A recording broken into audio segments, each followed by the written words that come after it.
Shalom. Perkenalkan, nama saya Sulastri Hangara, NIM 2319066.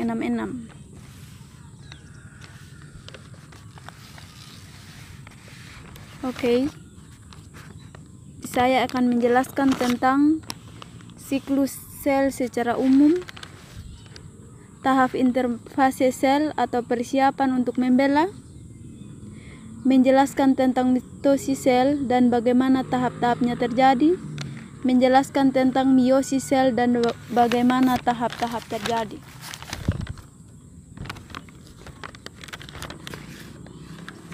Siklus sel. Siklus sel merupakan serangkaian proses yang terjadi di dalam fase sel hidup. Di dalam siklus sel ini terdapat dua fase, yaitu fase interfase dan fase mitotik atau pembelahan. Interfase sendiri merupakan fase persiapan pembelahan, bukan fase istirahat.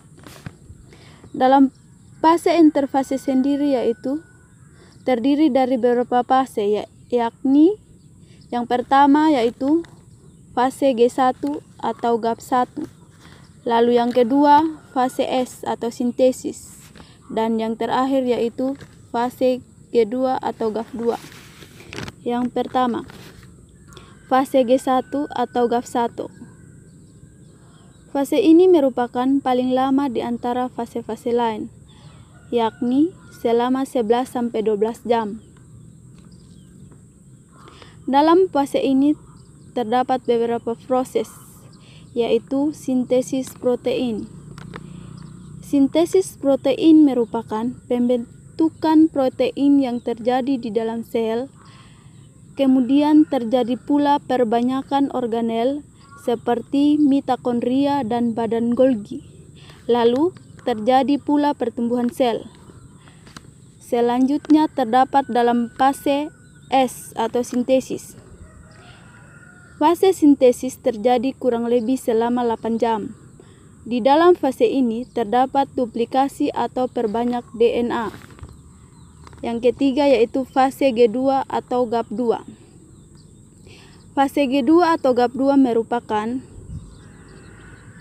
terjadi selama kurang lebih 8 jam. Jadi dibandingkan dengan fase-fase sebelumnya, fase G2 merupakan fase yang paling cepat. Di dalam fase G2 terjadi perbanyak organel yang belum diperbanyak atau belum selesai.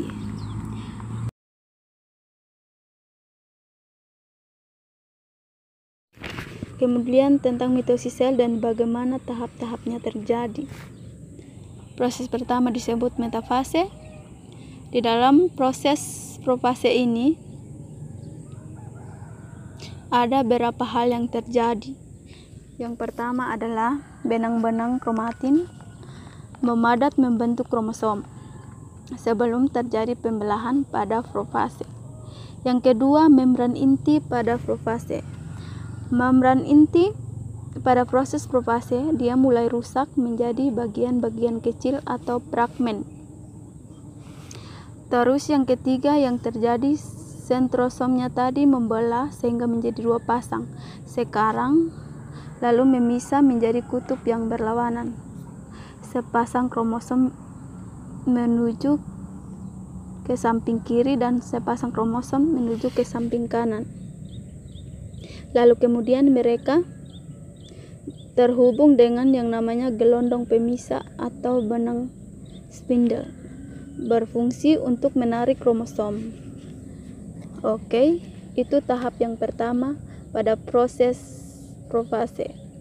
Nah, sekarang kita lanjut ke tahap berikut, yaitu tahap metafase. Nah, si membran intinya kan tadi sudah hilang, sehingga kromosomnya sudah bebas. Di dalam sel tidak lagi di dalam inti, tetapi dia berada di sitoplasma.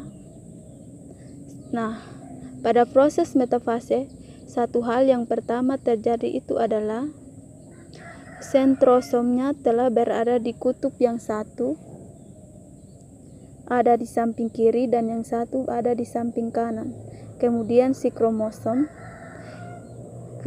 yang ini berjajar di tengah persis di tengah sebagai bidang pembelahan. Kenapa disebut sebagai bidang pembelahan? Karena garis satu ini tempat dia membelah nanti. Dan kromosom sudah berjajar di sana untuk bersiap-siap untuk membelah. Ini proses yang kedua yang namanya metafase. Oke, saya lanjut proses yang ketiga. Proses yang ketiga disebut proses anafase. Nah, apa yang terjadi di dalamnya? Kromosom yang tadi berjajar di bidang pembelahan di tengah-tengah sekarang ditarik oleh sentrosomnya. Sentrosom yang berada di samping kiri menarik sentrosom yang ada di samping kanan. Itu yang terjadi namanya kromatin.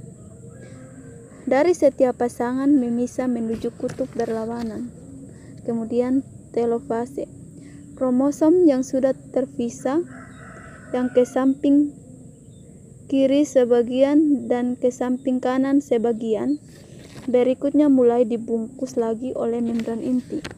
Jadi, membran inti tadi yang awalnya mulai menghilang akan berubah menjadi fragmen. Di bagian telofase, membran inti kembali lagi membungkus kromosom. Oke. Masing-masing ada di sel bagian samping kiri dan di samping kanan. Jadi, nanti akan dihasilkan 2 buah sel dengan 2 buah inti. Terus yang kedua, kromosomnya mulai merenggang. Kan tadi sudah pada profase kromosom dibentuk kromatin, memadat, membentuk kromosom. Nah, sekarang kromosomnya akan merenggang, lalu akan berubah lagi menjadi benang-benang kromatin.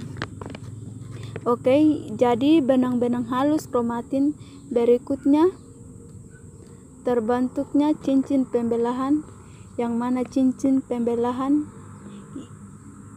yang berupa lekukan ini. Oke, di lekukan inilah kemudian sel akan membelah, akan terbagi 2. Satu sel berada di samping kiri dan satu sel berada di samping kanan.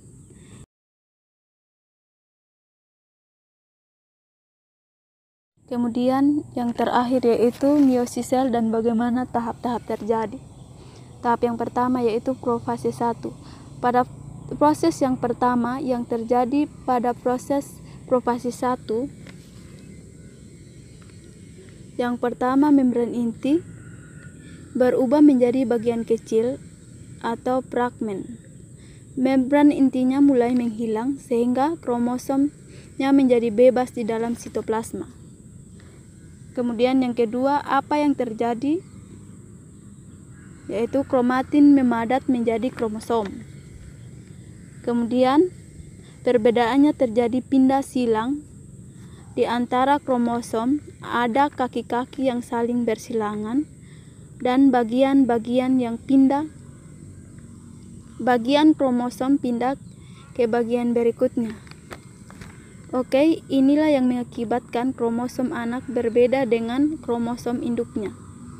Karena terjadinya perpindahan silang, maka ketika dia membelah, maka kromosom yang dihasilkan anaknya berbeda dengan induknya. Oke, ini yang kedua. Terus berikutnya, sentrosom membelah menjadi 2 pasang, lalu kemudian memisah menuju kutub yang satu ke kutub yang satu. Terus terbentuknya gelondong pembelahan atau benang spindle.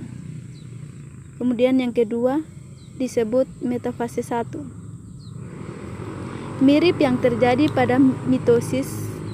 Nah, pada metafase ini yang terjadi kromosom berjejer pada bidang pembelahan. Oke. Jadi kromosom yang sudah keluar dari intinya tidak ada lagi, lalu kemudian berjejer terus. Sentrosomnya sudah ada pada kutub dan bersiap-siap menarik kromosom. Kemudian dilanjutkan pada tahap-tahap yang ketiga sebagai anafase 1. Pada proses anafase, kromosom yang sudah berjejer ditarik oleh kromosom samping kiri dan ke samping kanan sehingga terpisah dua. Oke, kromosom homolog memisah dengan bergerak ke kutub, kemudian telofase 1.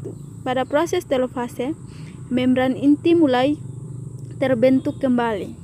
Kemudian terbentuk lekukan membagi menjadi dua tempat sel akan membelah.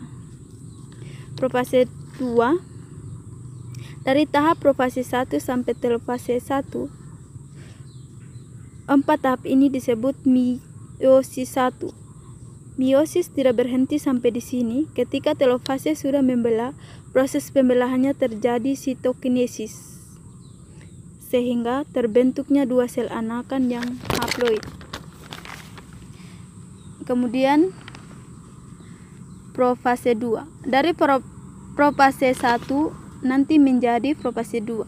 Apa yang terjadi di profase 2? Mirip yang terjadi di profase 1. Setiap sel anakan yang tadi dihasilkan telofase nanti mengalami sitokinesis.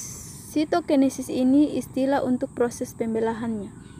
Dia terpecah menjadi dua, masing-masing sel anak akan mengalami profase 2. Yang terjadi pada profase 2 sama kayak tadi, sel anakan ini mengalami haploid.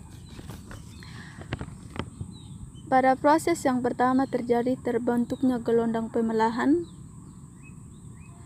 atau benang spindal. Kromatinnya mulai bergerak, kemudian membelah. Kemudian tahap metafase 2. Tahap metafase ini si kromotomnya tadi atau kromosomnya sudah berada di tengah-tengah berjejer pada bidang pembelahan dan bersiap-siap ditarik oleh sentrosom. Kemudian anafase 2. Pada anafase 2, kromosom yang tadi berjejer ditarik ke kutub, sentrosom atas menarik ke sentrosom bawah. Kemudian telofase 2. Apa yang terjadi di telofase 2? Yaitu terbentuknya nukleus. Oke, membran inti yang tadi hilang membungkus masing-masing kromosom ini. Kemudian kromatin terurai menjadi kromatin, balik lagi menjadi benang-benang kromatin. Kemudian bidang lekukannya. Bidang lekukannya ini nanti akan mengakibatkan sel terpisah sehingga nanti akan dihasilkan 4 buah sel anakan. Sekian dan terima kasih.